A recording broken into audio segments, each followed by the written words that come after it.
Yo, selamat datang di channel baru. Sebelum kita mulai, langkah baiknya Anda mendukung saya dengan cara subscribe channel ini agar saya lebih bersemangat dan tidak putus asa dalam membuat konten. Pada kesempatan kali ini, saya akan melanjutkan alur cerita light novel Tianti Setara Slam Kataken volume 22 part 9. Tanpa berlama-lama, langsung saja kita mulai.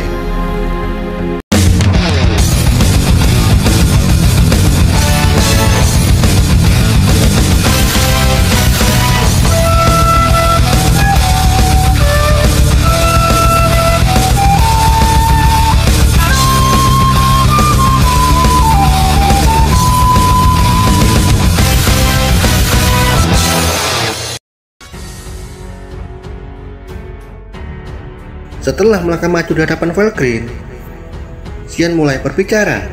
Kita harus menyelesaikan rencana sebelum pasukan Ibarat muncul. Dan saat ini, menara surga sudah menjadi zona siaga. Jadi Valkyrie sama, saya ingin mendengar pendapat Anda. Jadi, Xian mengutarakan pertanyaan kepada Valkyrie. Itu karena Valkyrie paling cerdas di antara semua orang yang hadir, dan sehingga menjadi komandan utama secara alami. Tanpa keberatan, Valkyrie mengutarakan rencananya menempatkan pasukan di seluruh area. Itu strategi yang buruk. Pertama, buatlah medan pertempuran yang menguntungkan karena kita memiliki penghalang, dan aku sendiri bisa memasang Hachimon Kengen. Tetapi itu saja belum cukup untuk menjebak semua pasukan Ibarat. Kemudian Valkyrie mengalihkan pandangannya kepada Holy Knight. Memahami maksud Valkyrie, Hinata mengangguk dan berkata, "Jadi begitu. Kita membutuhkan Holyfield karena Karepedis terbentuk dari Magico." Valkyrie mengangguk dan melanjutkan, "Meskipun kemungkinan ada zat asing yang bukan berasal dari dunia ini, penghalang suci akan tetap efektif melawan mereka. Sedangkan Hachimon Kengen sangat efektif sebagai penghambat. Namun, susunan itu dapat menjadi kelemahan pihak penjaga, yang dimana para penjaga harus mengendalikan medan pertempuran agar musuh tidak mengganggu. Terlebih lagi akan sulit membuat penghalang yang dapat menjerat semua musuh, karena kita belum mengetahui jumlah musuh." Di dalam benak Valkyrie, hanya dirinya yang mampu menghadapi Ibarat. Dan jika Ruminas dan Hinata membantu bertarung, yang lain tidak akan mampu menghadapi musuh. Karena pemikiran itu, Valkyrie menyerahkan pasukan Ibarat kepada Ruminas dan Hinata, yang dimana penghalang suci akan bekerja. Namun, ada satu masalah, yaitu cara mengaktifkan Holyfield akan terpenuhi apa tidak jika melihat menara surga menjulang tinggi ke langit. Valkyrie khawatir dengan itu. Kemudian si bajingan mesum Nicholas dengan tepat mengungkap kelemahan rencana ini. Kita membutuhkan 3 penyihir yang ditempatkan pada cara yang sama dengan membentuk poligonal yang dihubungkan pada satu titik di atas agar penghalang suci aktif. Dan yang paling efektif, bentuk 5/4 atau piramid. Namun masalahnya, menara surga menghalangi titik temu di atas. Hinata menambahkan, ada cara lain walaupun tidak dapat menutup semuanya. Ada beberapa pintu yang terhubung dengan tanah di bagian bawah menara surga.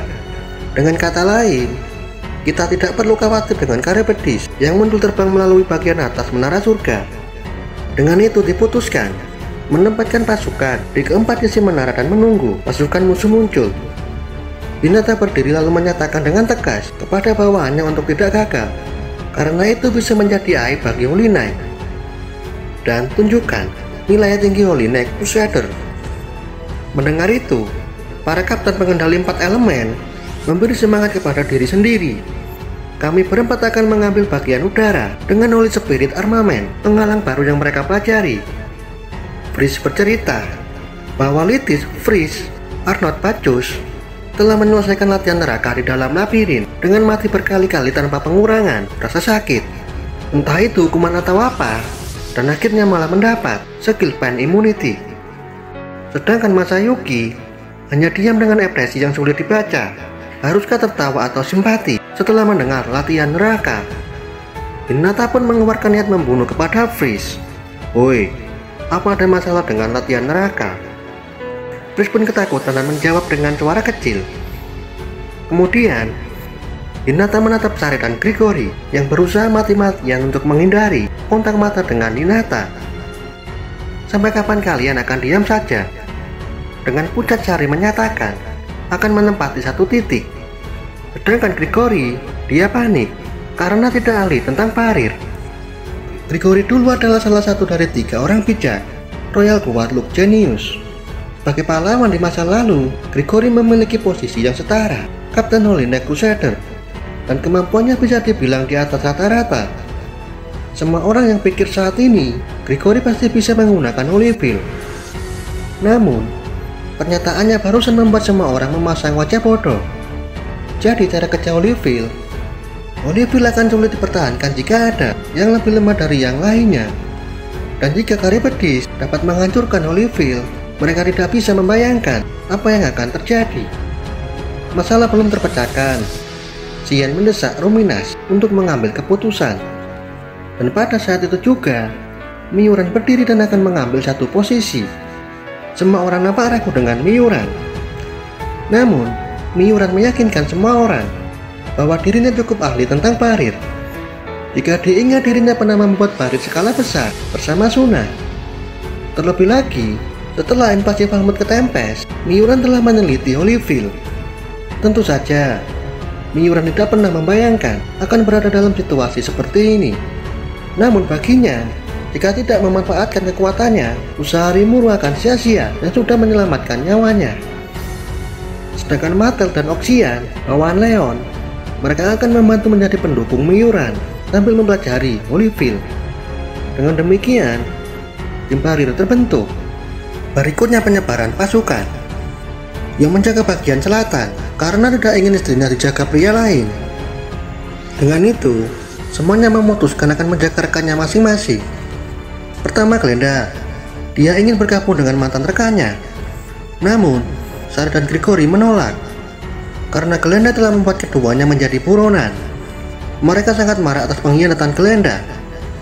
Melihat itu, Glenda hanya tersenyum dan terus menjatuhkan mereka berdua. Bagi Glenda, itu sudah terlihat jelas dirinya akan mengkhianati mereka, karena Glenda yakin mereka akan kalah. Dan jika kejadian itu tidak ingin terulang lagi, Glenda meminta mereka untuk memastikan kali ini harus menang mutlak. Sari terlihat marah kepada Glenda karena tidak memahami situasi pada saat itu. Awalnya, Sari yakin akan menang. Tapi masalahnya yang Sari lawan adalah monster yang jauh lebih mengerikan dari yang dia duga. Namun, Sari bersyukur masih bisa hidup setelah mengetahui siapa sebenarnya Diablo. Sedangkan Grigori pun merasakan hal yang sama, namun lebih beruntung. Jika saja pada saat itu lawannya Diablo, sudah bisa dipastikan nasib Grigori akan jauh lebih buruk dari Sari. Baginya, menghadapi Rangga saja sudah sangat mengerikan. Apalagi harus menghadapi iblis primordial yang bagaikan perwujudan kekuatan itu sendiri.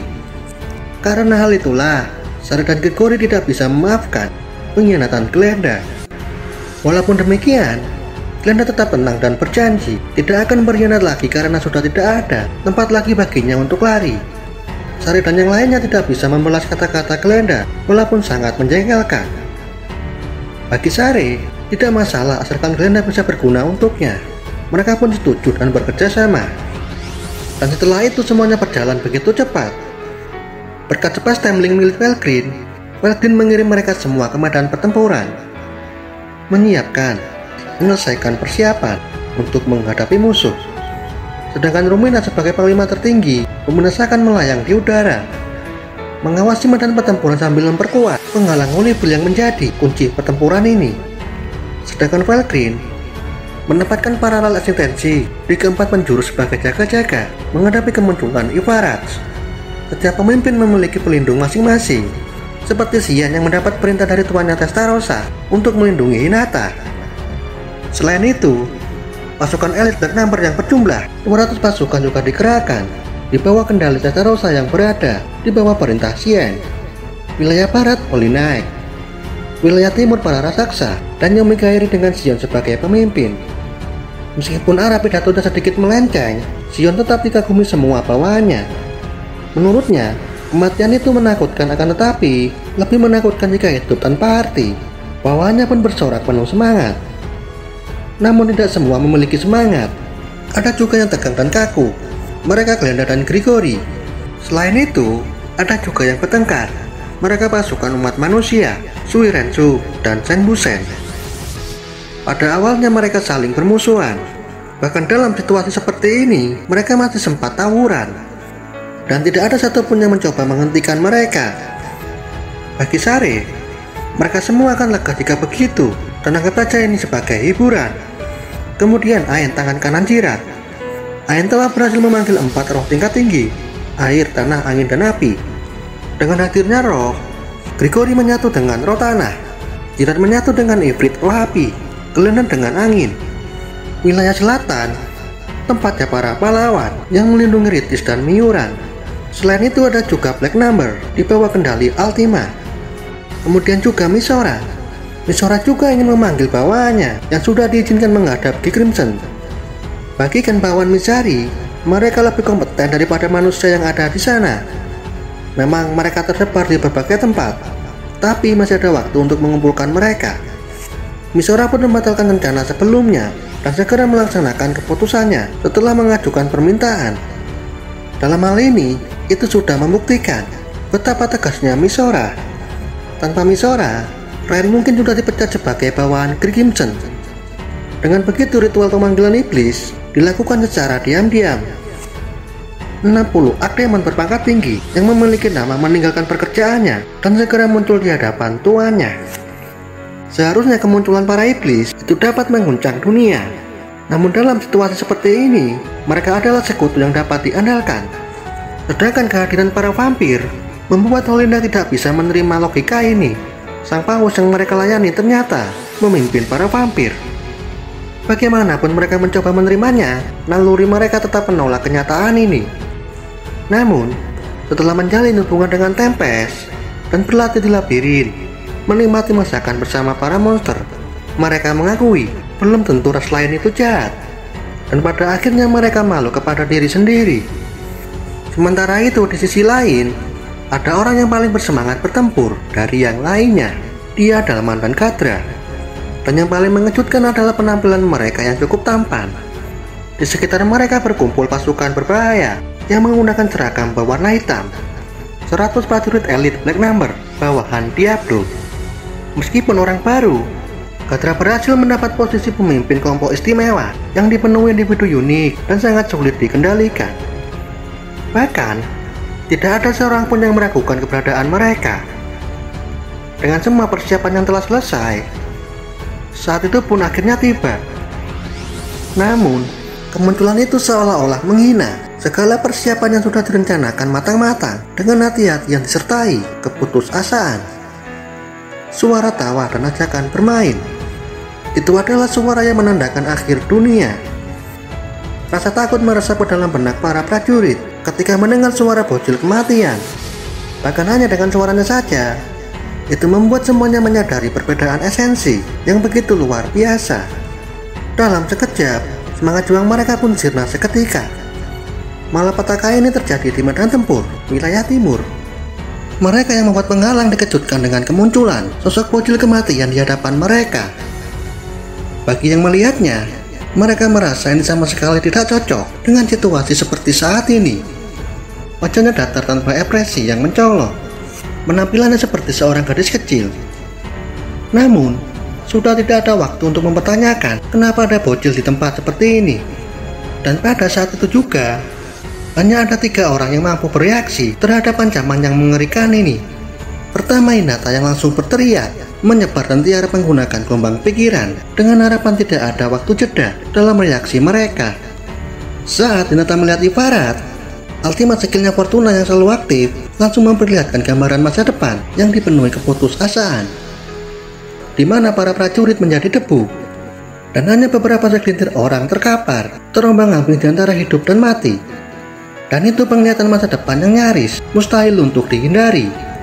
Tidak diketahui berapa besar dampak dari peringatan ultimate skill Fortuna untuk mengurangi jumlah korban. Jadi, sudah ada 600 prajurit yang bergerak, namun itu sudah terlambat.